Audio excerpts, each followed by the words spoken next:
Tres actores han sido Spider-Man, y los tres compartieron en 2021 una misma escena. Pero lo interesante no es que los tres compartieran pantalla, sino que sus universos cinematográficos nunca podrían haber convivido, al menos visualmente. Cada película de Spider-Man sigue una lógica de luz y color completamente distinta. Una lógica que dependía de la época cinematográfica, pero también de la tecnología, pero sobre todo de la visión del director sobre el superhéroe y sobre quién era Peter Parker. Hoy os voy a enseñar cómo esa escena de los tres Spider-Man tiene como subtexto el choque de tres filosofías de iluminación diferente. Y para entenderlo, no vamos a empezar por el principio, sino que vamos a empezar por el final. Soy Carlos León y esto es Visual.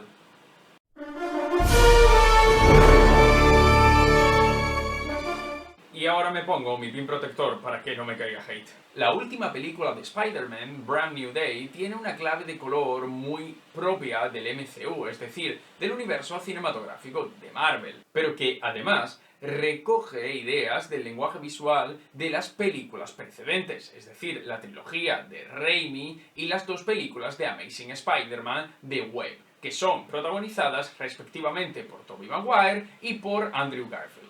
Si os fijáis, en esta última película de Spider-Man, Nueva York se muestra siempre muy desaturada, muy nublada, muy gris, es decir, muy monótona, una ciudad aburrida, muy caótica, pero que no tiene ninguna riqueza cromática, es decir, ninguna riqueza de color. Sin embargo, vemos que Spider-Man y también los enemigos de Spider-Man siempre conservan la saturación, siempre conservan la riqueza de color. Y esto, por supuesto, no es una casualidad, sino que también es una decisión estética y artística, y sobre todo, narrativa. Sin embargo, los interiores, cuando los encontramos, son mucho más cálidos. Encontramos esos interiores anaranjados, a veces un poco amarillentos, y de vez en cuando un pequeño toque verde, que está reflejando un interior no solo como el hogar de Peter, sino también como un lugar donde está sufriendo esa transformación, esa mitad de sí mismo que todavía no controla. Y no solo estamos hablando de la araña como tal, sino también estamos hablando de la parte emocional y la parte íntima de nuestro protagonista, Peter Parker. Y estas claves de color son mantenidas durante toda la última película de Spider-Man. Pero ¿qué sucede con sus predecesores? ¿Qué sucede con el Spider-Man de Tobey Maguire y con el Spider-Man de Andrew Garfield? Veámoslo.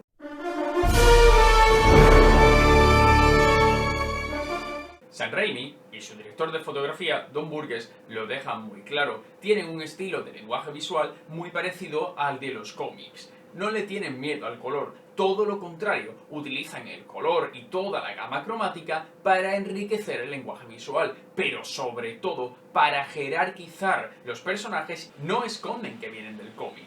Los rojos, los azules, los verdes, todo está muy saturado, dejando claro qué personaje desempeña qué función en la escena, quién es el héroe, quién es el villano, quién es el interés amoroso. No hay miedo a la exposición cromática porque el objetivo no es que se vea como una imagen naturalista, sino que sea una viñeta de cómic en movimiento. Comparado con lo que vendrá después, Raimi y Burgess, es cierto que no juegan tanto con la ocultación o con sombras muy duras, sino que por lo general, salvo contadas ocasiones, casi toda la película está bien iluminada y no hay ocultaciones de rostros o ocultaciones de personajes.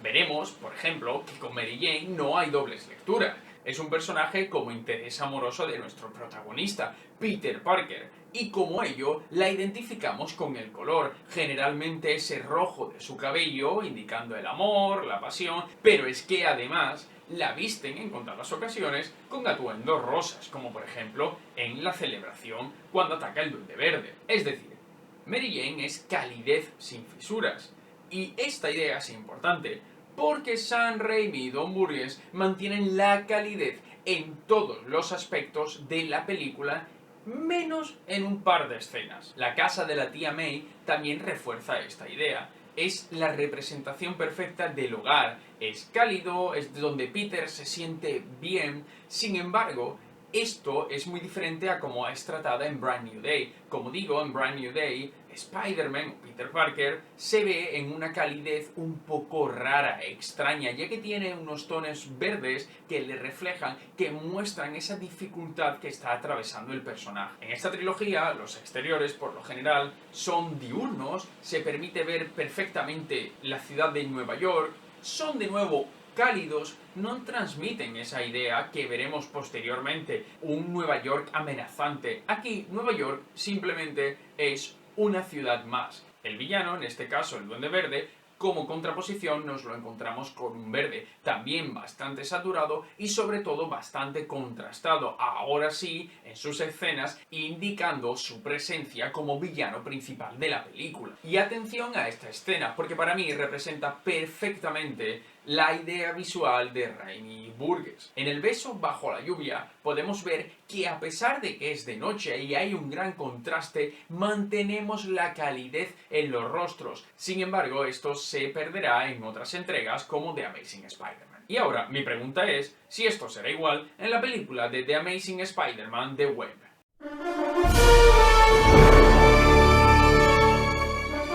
Aterrizamos en 2012, un mundo donde los blockbusters de acción están pegando fuerte. Webb y su director de fotografía, Schwartzman, tienen una idea completamente diferente de cómo se debería ver una película de Spider-Man. Agarrad el concepto de temperatura, es decir, si una imagen tira hacia lo cálido o hacia lo frío. Y aplicad la idea de que durante toda la película va a haber escenas cálidas y escenas frías. Si tuviéramos aquí una galería de todos los fotogramas de la película, veríais como muchas escenas tiran hacia esos azules, mientras que otras escenas tiran hacia los tonos más cálidos, esos tonos un poco amarillentos. Resumiendo, Webb y Schwartzman jugarán con esta idea durante toda la película. Aquí, Nueva York deja de ser solo un escenario para convertirse en un protagonista bastante más amenazante que en el mundo de Raimi. Más contrastes, sombras más duras, calles más sucias,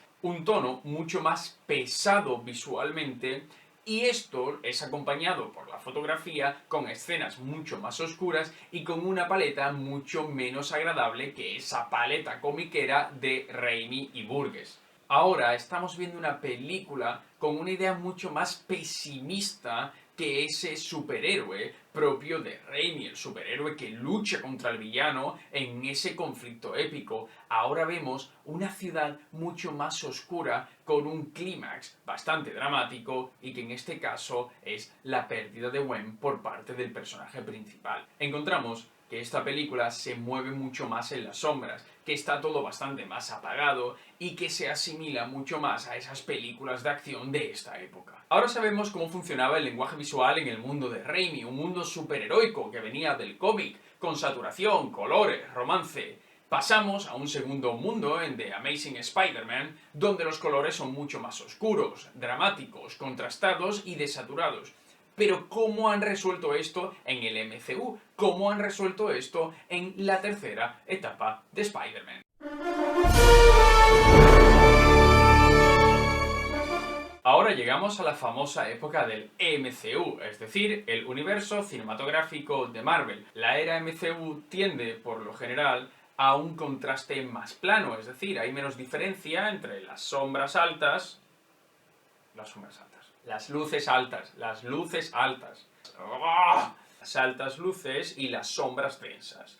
Y también tiene una saturación mucho más contenida, esto último compartido con Webb, muy diferente de Raimi. Sin embargo, como hemos mencionado al principio, hay excepciones. Una de ellas son el traje de Spider-Man y sus enemigos, siendo esto, en una jerarquía cromática, los elementos centrales de la pantalla. Es decir, toma la jerarquía visual de Raimi, pero la une con esa idea de la desaturación de Webb. Y ahí, ¡plof!, tenemos el MCU. Así encontramos a su vez una especie de fusión entre dos estilos precedentes que han generado uno nuevo. Y este estilo es el del MCU de Tom Holland. Veréis que aquí la fotografía se pone al servicio de la intimidad, mucho más que al servicio de la idea del superhéroe. Encontramos muchos primeros planos de Zendaya, muchos primeros planos de Tom Holland, reflejando la emoción y los momentos conflictivos por los que están pasando. Respecto a la idea de la calidez,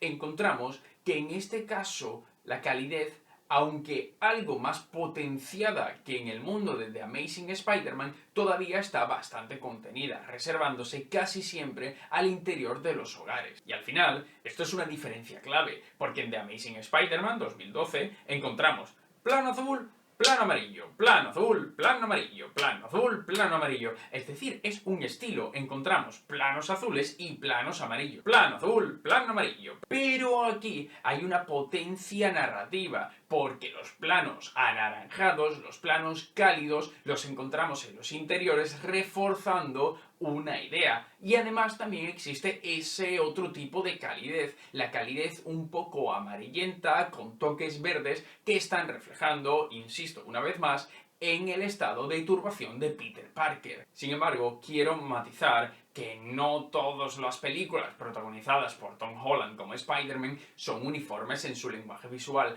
aunque sí que mantiene bastante la coherencia y esa idea ya iniciada en el mundo de los Vengadores. Si unimos las tres eras, hay una progresión clara, de la saturación comiquera de Raimi, pasando por la ambigüedad térmica y esa oscuridad de Webb, hasta llegar al MCU, donde encontramos la desaturación para los exteriores por lo general, pero manteniendo la saturación en todos los trajes, los enemigos o los elementos importantes. Pero esto no es casualidad, es la progresión que ha vivido casi todo el cine de superhéroes desde inicios del 2000. Por eso creo que Brand New Day es el cierre lógico a la evolución por más de 20 años de nuestro amigo y vecino Spider-Man. Espero que os haya gustado. Si queréis más análisis como este, os recomiendo suscribiros abajo en el botoncito. Nos vemos en el próximo análisis. Plano azul, plano amarillo.